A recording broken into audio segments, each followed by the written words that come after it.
ओम नमो भगवते रामकृष्णाय।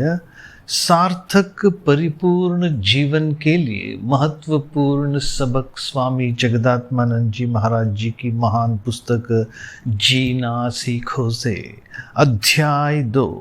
तुम्हारे भीतर अनंत शक्ति छिपी है। भगवान श्री रामचंद्र, भगवान श्री कृष्ण, भगवान श्री राम कृष्ण शुद्ध प्रेम के अवतार माने जाते हैं। निस्वार्थ प्रेम प्रगति और समृद्धि की ओर ले जाएगा। इस विषय पर यहाँ चर्चा की गई है। आइए अब हम सुनेंगे स्वामी जगदात्मानंद जी की ही बातें। प्रेम की प्रतिध्वनि। हम में ऐसे सैकड़ों शुद्धाचारवादी लोग हैं जो गलती करने वालों तथा सन्मार्ग से विचलित होने वालों को बुरा कहकर उनका अपमान करते रहते हैं, पर उनके आत्मविश्वास तथा स्वाभिमान को चोट पहुंचाए बिना प्रेम तथा धैर्यपूर्वक उनके दोष बताकर उन्हें सही मार्ग पर लाने की क्षमता रखने वाले हम में से कितने हैं।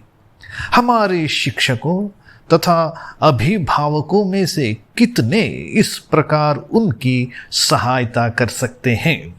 बच्चों से गलती हो जाने पर उनके माता पिता क्रोधित होकर ऐसा मत करो, बस इतना कहकर अपने कर्तव्य की इतिश्री मान लेते हैं। इतना कहने से ही उनकी जिम्मेदारी पूरी हो गई।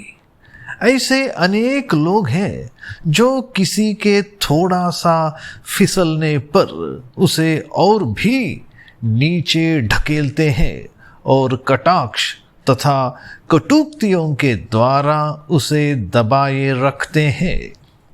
अपनी बनावटी सहानुभूति के साथ वे कहते हैं, ओह कितना बुरा हुआ।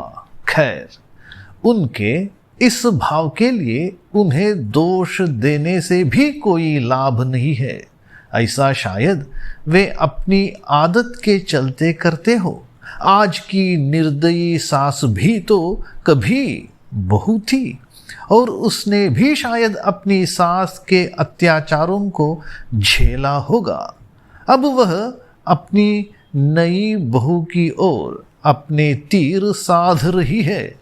छात्रावास के पुराने छात्र नए छात्र के रूप में प्राप्त हुई अपनी यातनाओं को याद रखते हैं और उसका प्रतिकार वे नए छात्रों से लेते हैं।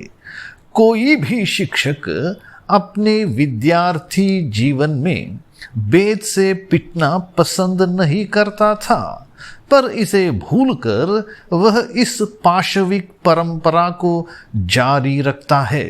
सिद्धांत के रूप में तो सभी शिक्षक धैर्य तथा प्रेम को ही अपना सर्वोत्तम साधन मानते हैं, परंतु खेद की बात यह है कि उनका प्रयोग कोई नहीं करता। बड़ों के प्रति विनय और छोटों के प्रति अहंकार तथा तिरस्कार दिखाना, ऐसी मानसिकता प्रायः उन समाजों में देखने को मिलती है जो लंबे अरसे तक जमींदारी प्रथा या पराधीनता में रहे हो। भारत से लौटे एक पश्चिमी पर्यटक ने अपना अनुभव इन शब्दों में बयान किया। भारत में मैंने सर्वत्र देखा कि लोग अन्य व्यक्ति के साथ भाईचारे या समानता के भाव से नहीं मिलते, बल्कि वे उसके पद की उत्कृष्टता या निकृष्टता देखकर तदनुसार उसके साथ व्यवहार करते हैं। वैसे आज के सामाजिक, सांस्कृतिक तथा शैक्षणिक परिवेश में जीवन के हर क्षेत्र में समता का आचरण संभव नहीं है, पर देखने में आता है कि हमारे बुद्धिजीवी समतावादी क्रांतिकारी भी अपने अनुयायियों के साथ शासक श्रमिक का संबंध रखना चाहते हैं। व्यावहारिक कार्यों का अनुभव न रखने वाले हमारे अनेक बुद्धिजीवी लोग भी ऐसे कार्यों में जहां सलाह, मशवरा, सहयोग तथा उत्तरदायित्व में बंटवारे की जरूरत है, ऐसी मनोवृत्ति अपनाने से होने वाली हानि को नहीं समझते। अगर वे हानि को समझे तब भी जो उचित है उसे क्रियान्वित नहीं करना चाहते, और वे ऐसा करना चाहे भी तो इसके लिए उनमें पर्याप्त मनोबल नहीं होता। मेरे सुपरिचित एक सज्जन एक कार्यालय के प्रमुख अधिकारी थे। वे बड़ी भावुकतापूर्वक समाज सुधार तथा जाति भेद को दूर करने की बातें करते थे। मुझे लगा कि वे इन विषयों पर चर्चा तो बहुत करते हैं, परंतु अपने कार्यस्थल में भी उन्होंने इसे क्रियान्वित नहीं किया है। मैंने पूछा कि क्या उन्होंने कभी अपने ही कार्यालय के सभी कर्मचारियों की सभा बुलाई है?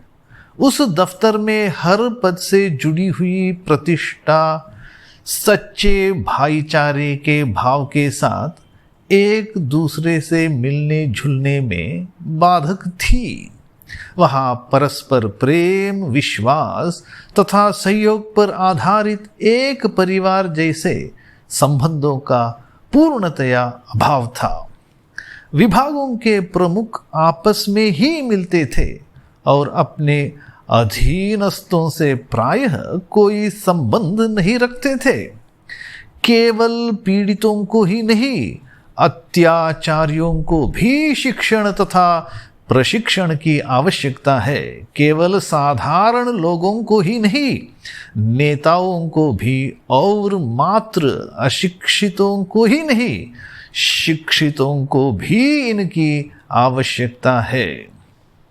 एक धनी जमींदार की कोठी के बाग के एक कोने में एक भूखी बिल्ली दुबकी हुई बैठी थी। उसे बड़ी भूख लगी थी, परंतु वह जहाँ कहीं भी खाने के लिए गई उसे खदेड़ दिया गया। भय तथा निराशा से ग्रस्त होकर वह इस कोने में आ बैठी थी, परंतु उस घर के बच्चे पशु पक्षियों को दया और प्रेम से खिलाया करते थे। वे लोग उस बिल्ली की हालत पर तरस खाकर भोजन लेकर उसके पास गए, किंतु बिल्ली हिली नहीं। भूखी होते हुए भी उसने खाने को छुआ तक नहीं। बच्चों के समीप आने पर वह डरकर गुर्राने लगी। बच्चे डरकर घर के अंदर चले गए और बिल्ली को देखने लगे। चारों ओर सावधानी से देखने के बाद बिल्ली ने खाना खाया और चली गई। वह प्रतिदिन आती, कोने में प्रतीक्षा करती, बच्चों के दूध लाने पर डरी सहमी सी देखती और उनके चले जाने पर दूध पीकर चली जाती। 6 महीनों बाद उसने बच्चों को देखकर म्याऊ म्याऊ करना शुरू किया तथा वर्ष भर बच्चों का प्रेम तथा सद्भाव देखने के बाद उसका साहस बढ़ा। अब वह उनके पास आने लगी और उनके साथ खेलने लगी। केवल क्रूरतापूर्ण व्यवहार झेलने की अभ्यस्त होने के कारण प्रारंभ में वह बच्चों के प्रेम भाव को पहचान नहीं सकी थी। हे आगे बढ़े हुए लोगों, हे बुद्धिमान, कुशल तथा सुसंस्कृत लोगों, पिछड़ों को क्षण भर के लिए व्यक्त होने वाली दिखावटी परोपकार की नहीं, बल्कि विशुद्ध प्रेम की जरूरत है। कौन उनके प्रति ऐसी सहनशीलता तथा विशुद्ध प्रेम दिखा सकता है? दलित नेताओं को यदि ऐसी सहिष्णुता तथा प्रेम मिला होता, इसका अगर उन्हें अनुभव हुआ होता, तो वे इसे दूसरों में भी बांट पाते। जो चीज आपको मिली ही नहीं उसे आप दूसरों को कैसे दे सकते हैं। हम न भूले कि शुद्ध निस्वार्थ प्रेम अपने आप में ही उन्नति का परम मार्ग है। समाज के उच्च वर्ग के लोग इसका अनुभव करके भक्ति व नम्रता पूर्वक अपनी संपदा का निम्न वर्गों के साथ मिलकर उपयोग करें। ओम शांति शांति शांति। हरि ओम तत्सत। श्री राम कृष्णार्पणमस्तु।